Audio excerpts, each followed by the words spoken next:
All right, so thank you everyone. Enough said about accessibility in iOS, so I'll just go into some introduction and also thank you for the organizer and JustEat for making this happen, and thank you everyone for coming as well. I'm really happy to be accepted as speakers, and let's get into it.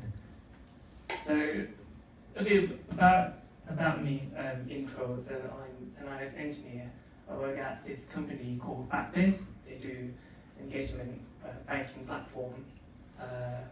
You can check out the website if you're interested.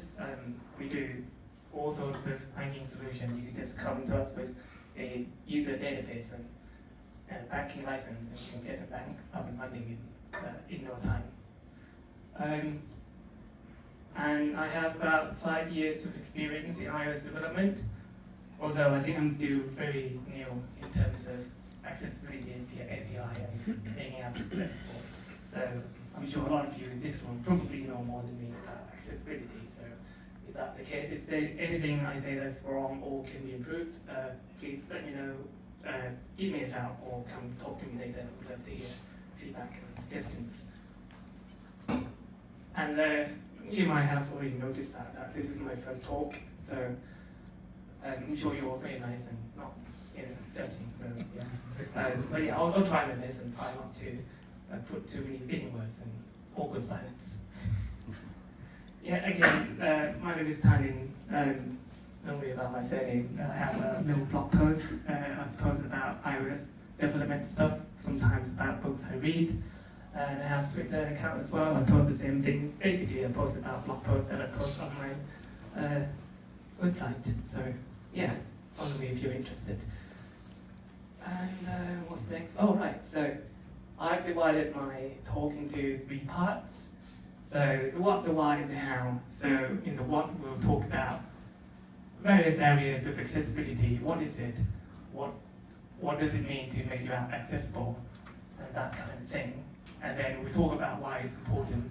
Obviously, we know it's our sort of responsibility to make our apps accessible and make sure people with all forms of disabilities can use our app. Obviously, we can't really cover every single types of disabilities, but we try our best. But we know because we are nice developers. But what I'm going to talk about today is about the reputation and especially the regulation aspect of why it's important to make that accessible. And the how. I'll show some code snippets and some recordings in UIKit. Any of you can raise your hand if you still work with UIKit? Awesome. I'm glad I chose UIKit because I was hesitant between UIKit and SwiftUI. But yeah, it will be done in UIKit. And I'll basically show how to sort of, if you haven't really started doing accessibility in iOS, I think this will be a good starting point. And I'll show you how, by adding just a few lines can really help you improve the accessibility coverage. And it can mean a world of difference for your users with disabilities to make sure that you are covered for accessibility. Also, I'll just talk about dynamic type and voiceover if you're curious, because there are so many areas and I don't have that much time to talk about it here. All right, so let's get into the what.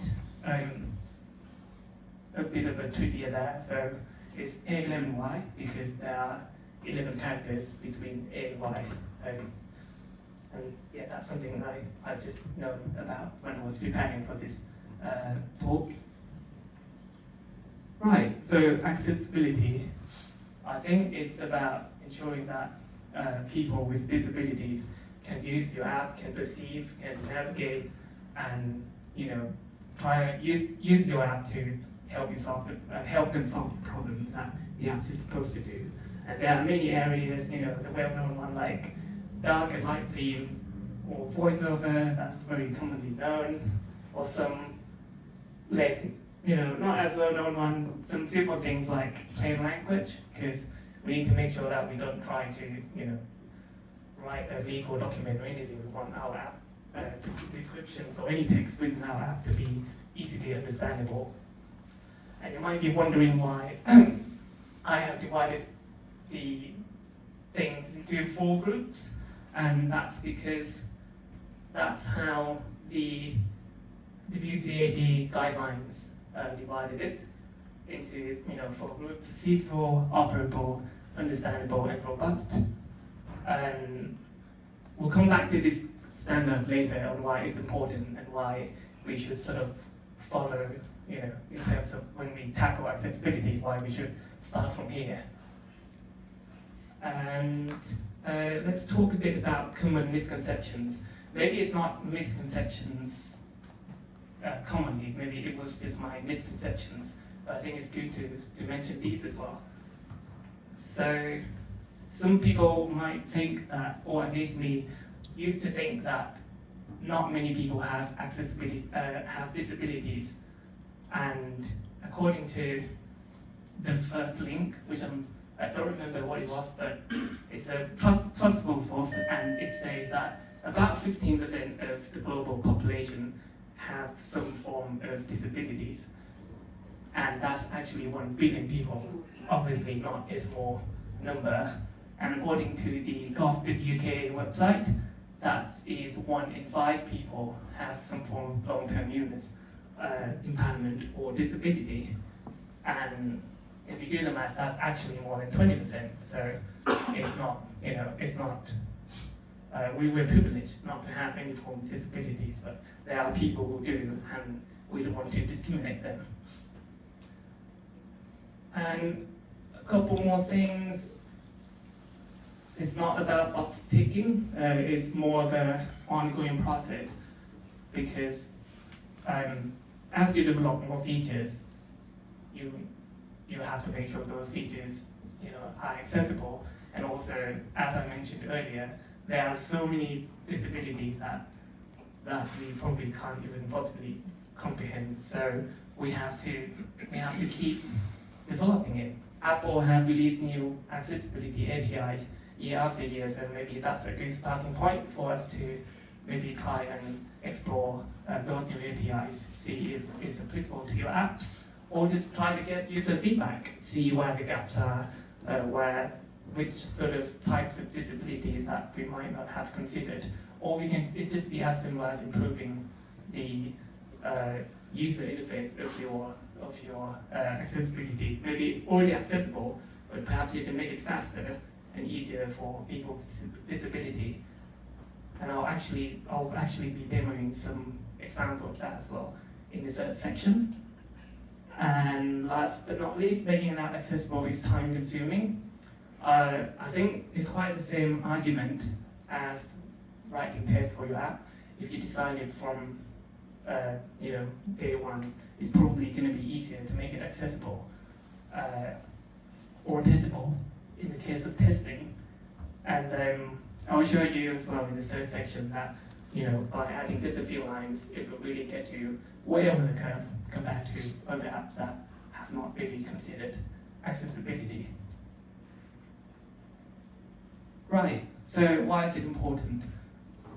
Again, I'll talk about this from the perspective of reputation and regulation.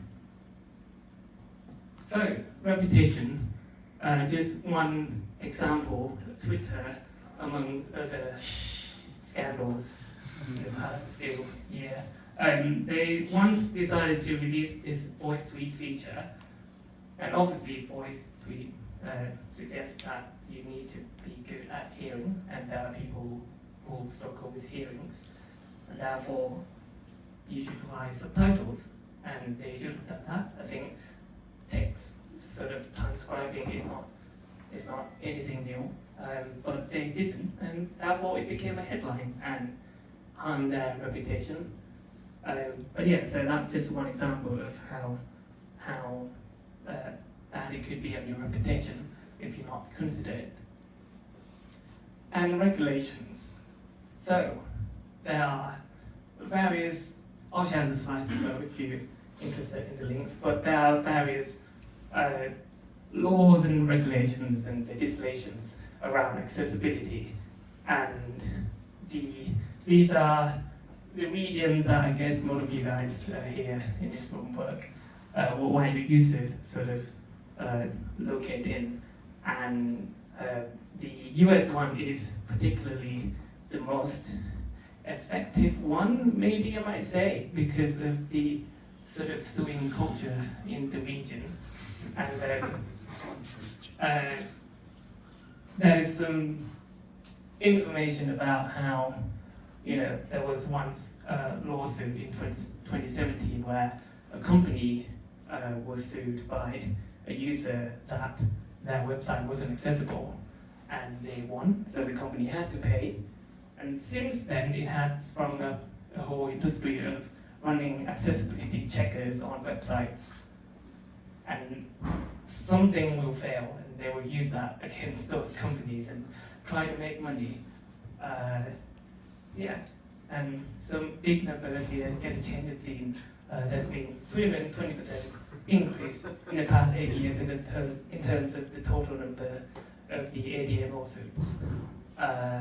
It could be a good information to convince your team or your business people that accessibility is important. What can we do then? What can we do to make sure we're not, fall into this trap of getting sued? And again, there's this guideline.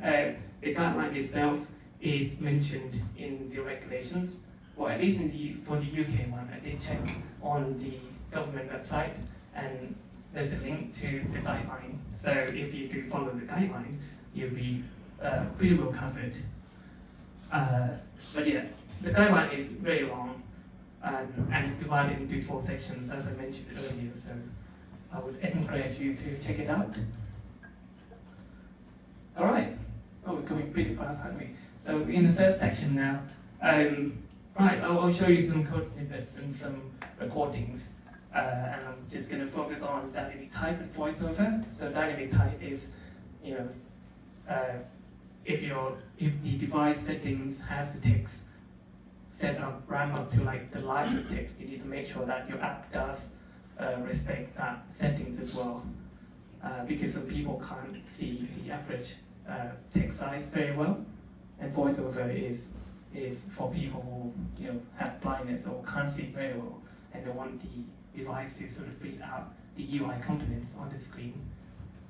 All right, and it's going to be 3 sections on the screen. So I've developed this simple to-do app.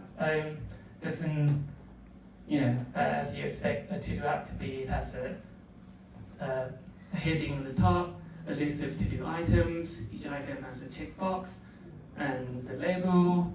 There's a button at the bottom. If the user clicks that, it will pop a new cell with a text field. And if they add something, hit done, that will become the new to-do item. So, and it looks, like a very, perfectly fine user interface. It already seems usable. But I intentionally did not incorporate any accessibility sort of code to make sure that it handles those cases very well. So we're going to see how it falls short. So dynamic type is the first thing that I'm going to show you, and to demonstrate that, we use the tool called environment overrides, which will help you quickly override the text sizes of your device if you're running it from Xcode.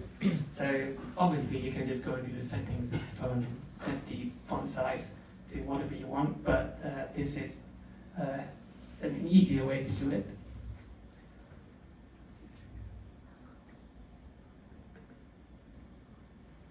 Right, so the tool is at the bottom. It has an option to switch on dynamic type, and then you can wrap it up, and that will affect the running app.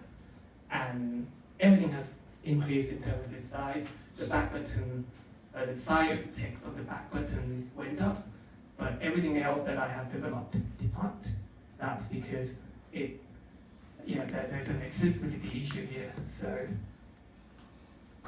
let's see how to fix it. Cool. So this is the code for the button, and all I had to do was to set the font on the label of the button to use the UI font dot body text style.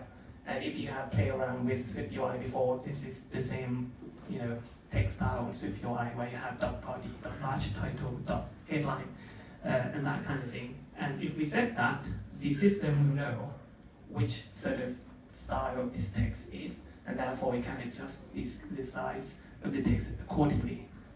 And so that's the text size of the button. And because text could scale up, I need to make sure that the constraint of the button also scales up as well in case the text goes up. So I just set the height of the button to be greater than or equal to the button height, and that will work nicely. And if you're curious what this constraints sort of syntax is from the framework called SnapKit. So yeah, very handy way to write constraints code for UIKit. And yeah, and then that's the result of when we scale the text, and it's going to look better. And for the sales text, it's the same technique. Set the font for the description label of the sale, and also because if the text size increases, that will probably exceed the width of the cell. So I need to make sure I set the number of lines to 0 so that it wraps to the new line.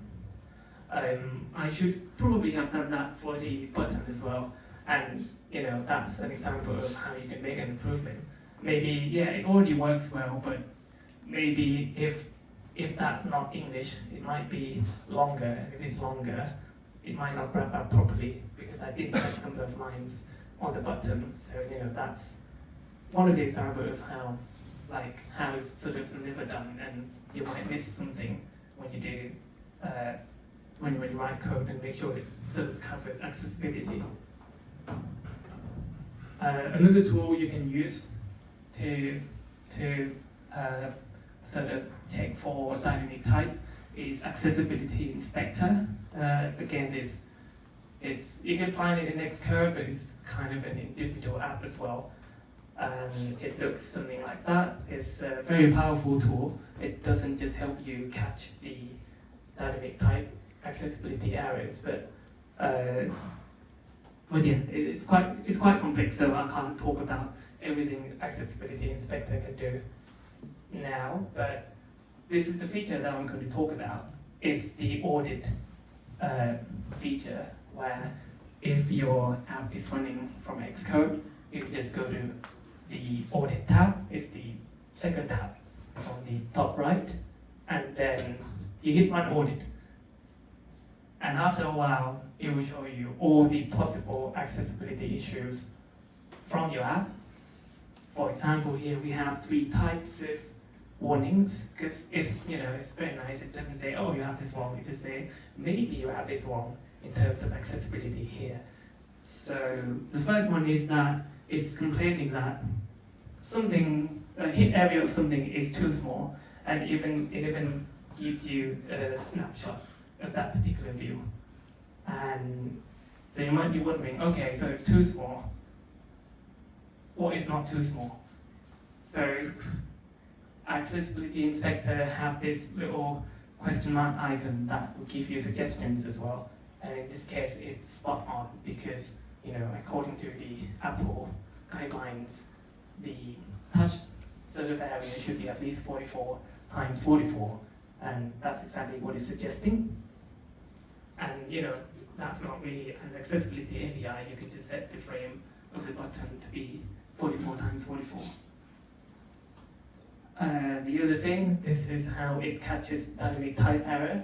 You might have noticed that I did not do anything with the to-do heading, and now the inspector is saying that this label doesn't really support dynamic text, and it shows you the sort of snapshot of that particular view, so then you know that you have to fix it.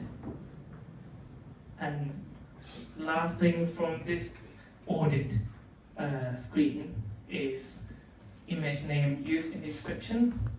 So what's happening here is that the checkmark image I did not set the, like I said, I didn't do anything about accessibility from the first version of this app. So I didn't set the accessibility label for the button as well, and therefore the image name of the button is going to be read out when VoiceOver focuses on the view.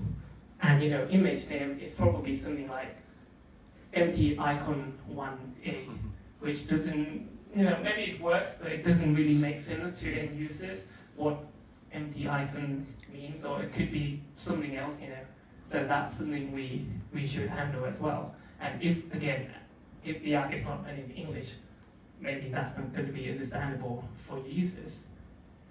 So, and that is a nice segue to the last section of this talk, VoiceOver.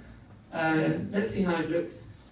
Accessibility Inspector, I have to note, also have a very easy way for you to just point to any view on your app, on your simulator, and it will read out the accessibility label of each view as well. But I think still the best way to test VoiceOver on your app is to do it from a real device, because that's the real environment, that's how your users will experience your app.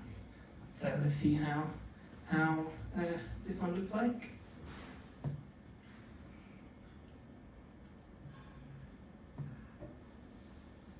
VoiceOver on, not another toggle app. Back button. To go. Use Accessibility Inspector. Icon empty. Button. Use Environment Overrider. Selected. Use Environment Overrider. Icon empty. Button. Icon check. Tick. Demonstrate 11 by 30. Selected. Use Environment Overrider. Right, I think that's about all that's necessary. So seems to work, but you might have noticed a couple of issues, and I'm going to go through how to fix some of those basic issues. So the first one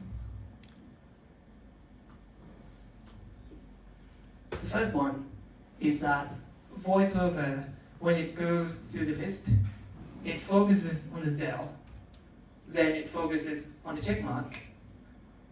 But from the user perspective, this is, again, I think this is not really a technical perspective, so it's more of a user experience perspective. When you, for people who can see, when you view each cell here, you don't really see two elements. You see just one whole element, and in this scenario, it really makes sense to consider the entire cell as one entity. So there's nothing wrong, I guess, with focusing on the check mark. But one argument you can make is that if you have 20 things, that means it's going to be twice as long for VoiceOver users to go through the entire list. They have to go to the cell and then the check mark, and so on and so on. So it's actually going to be twice as fast for VoiceOver users to just go to the cell, the next cell, and the next cell. So that's the first thing that we're going to do. We're going to omit the checkmark from the VoiceOver sort of interface. And it's just that line. I just need to tell the system that for this checkmark button, it's not an accessibility element. And that is enough to make VoiceOver skip the checkmark button. And also a bit of a house cleaning, because you might remember that I sort of double click to invoke the click action when it focuses on the check mark. So the button action is tied to the check mark icon. So I have to move that to the cell. Yeah, so previously, that's the old code. Previously, the button tab function was tied to the check mark button. Now I just need to move it to the content view of the cell. And so that's the first fix. Let's see how it looks.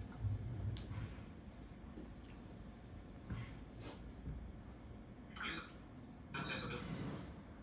environment overrider. Use environment overrider. Demonstrate 11 by 30. Use environment overrider. right, so that's better. Now it doesn't focus on the checkmark button anymore, but another point of improvement, and I think it's even more important than the previous one, is that if you, when the icon has been marked as done, and then we go to the next item, if we go back, it doesn't say anything about the fact that this cell has been marked as done, which is the core feature of the app to help the user keep track of how many items have been done or not.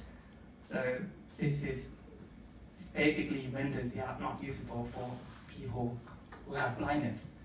And yeah, so that's the next thing we're going to fix. Probably the last thing as well, as far as I remember.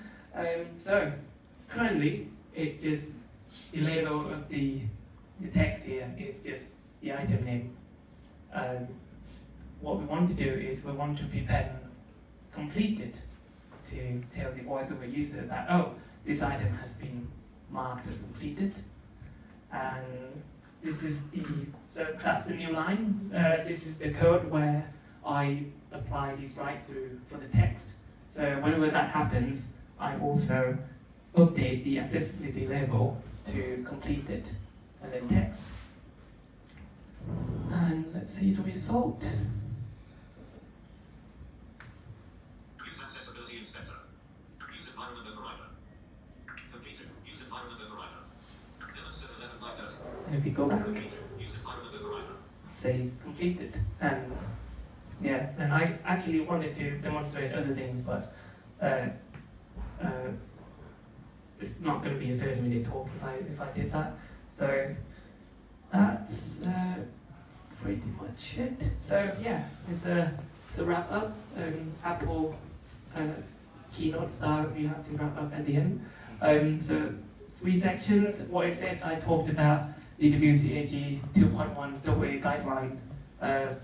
Tackle some misconceptions. Maybe it was just my misconceptions. Why is it important? A bit about reputation, and some important aspect about regulations, which I think many of you here are aware of how increasingly so important this is becoming, and also how to do it. I demonstrated how to fix some dynamic type issue using some tools to help you detect the errors like environment overrides and accessibility inspector, and some voiceover examples. And this repo is public on my GitHub, not another to-do app. Yeah, you can find my GitHub on my website, or just take a picture of that if you're interested. And before we end, this is a really cool quote from some accessibility speakers that I have attended, and it has really stuck with me. So accessibility is usability, because previously I used to think of accessibility as this extra thing that maybe you do later when you have time, and eventually most of the time you don't have time at the end if you don't allocate time for it. But I think it's quite a shift of mindset for me to think of accessibility as usability, because as I demonstrated in the example where it doesn't say that an item is completed, so like I said, from the voice of the user perspective, it's not usable if it doesn't say that an item has been completed. So if there's one thing you take away from this talk, I'd like it to be that sentence. And yeah, that's pretty much it from me. Thank you for listening, and I would love to hear some questions if you have any.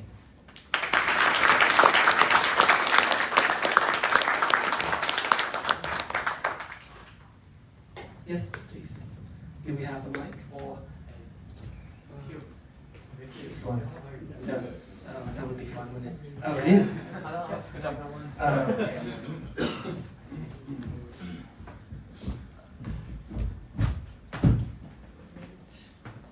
We're not that many. I can probably say first my Yeah, I first. guess. Thank you. Thanks. First, congratulations. It was a great speech. Thank you. I wanted to ask you, do you know if there's any in tools to automate these checks, accessibility checks, like we do with snapshot test? Yeah, so there is a tool, it's still there, but it's no longer maintained, called, it's by Rob Whittaker, some of you might know him. It's called Alan Y. I think I can Google that up really quickly. Yes.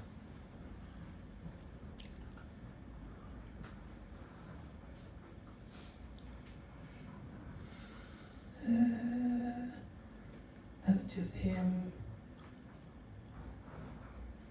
Where is it?